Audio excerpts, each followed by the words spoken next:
বন্ধুরা সকাল সকাল ভুট্টা বাগানে ঢুকেছিলাম আমাদের। দেখো আমার যে কি ভালো লাগছে। এক একটা খুব ভালো হয়েছে ভুট্টা, কিন্তু এক একটাই কি হয়েছে একদম দানা হয়নি। কি জানি না। এই ওরে বাবারে কি পিঁপড়ে আছে নাকি? হ্যাঁ পিঁপড়ে আছে তো। তো বন্ধুরা দেখো কত সুন্দর হয়েছে, কত সুন্দর হয়েছে, দেখেও ভালো লাগে নিজেদের গাছে। হ্যাঁ দেখে ভালো লাগছে যে আমরা চাষ করতে পেরেছি। কেন মাঝে মাঝে ফলস খাচ্ছে একটা দুটো, তোমরা যদি কেউ জানো তাহলে আমাকে একটু কমেন্ট করে বলো না, তাহলে আমি একটু শিখে নেবো। আর এই দেখো এটাও যেমন খারাপ হয়নি, দানা দেখেছো?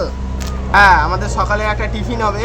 তো এই দেখো মাঝে মাঝে দেখো এগুলো হয়নি, এগুলো দেখো হয়নি, এইখানটা হয়নি, ভালো হয়নি। তাও তো ভালো, এর আগে একদম হয়নি, এর আগের গুলো তো একদম ভালো হয়নি। তো বন্ধুরা দেখো আমাদের দুটো হয়েছে। দেখো তোমার দাদাভাই ভুট্টা তুলেছে,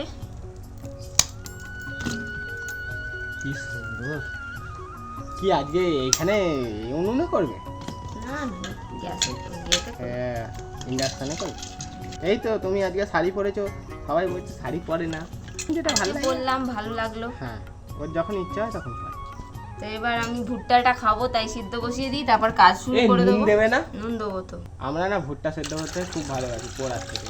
আমার পোড়ার থেকে সেদ্ধ খেতে আমার হেভি লাগে। একবার মানে পোড়া দেখিয়ে দিয়েছে, মানে এই পোড়া বলছি, আমাদের একবার সেদ্ধ করা দেখিয়ে দিয়েছে চ্যানেলে।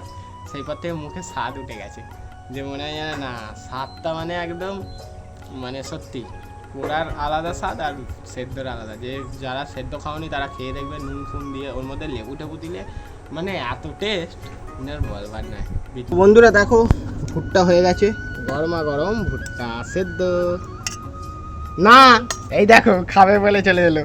দেখো গরমা গরম ভুট্টা সেদ্ধ, গরমা গরম ভুট্টা সেদ্ধ খাবো তো। লাউ কাটছি এখন। ও বাবা চ্যানেলের রান্না হবে। দেখো বন্ধুরা সব গুছানো গাছানো রেডি। লাউয়ের খোসা ভাজা হবে। বাবা নাও একটা ভুট্টা খেয়ে দেখি। খেয়ে নাও তো আগে, আবার রেখে কাজ করতে ইচ্ছা হয়। মিষ্টি কষ্ট করে চাষ করার মজাই আলাদা, মিষ্টি হবে না? তো এই সকালবেলা আমরা ভুট্টা খেয়েই দিন কাটাবো, মানে দিন কাটাবো বলছি সকালটা শুরুয়াত হবে। উচ্ছে গাছটা তুলে ফেলে দিয়েছি, ফলন্ত গাছ, উচ্ছেও ধরেছিল, করলা বড় বড়। বললো ভালো না বাড়িতে বসাতে নেই, ওই জন্য তুললাম। কি বলো? বলে বাড়িতে বসাতে নেই, তোমার বৌদি বললো। তো বাড়িতে বসাতে নেই যে জিনিস সেই জিনিস, এই যেমন মূলোটা আমরা বসাতে পারি না। আর জমি থাকলে আলাদা, ভিটে না আমার এটা, ওই জন্য হবে না। দারুণ হয়েছে গো ভুট্টাটা।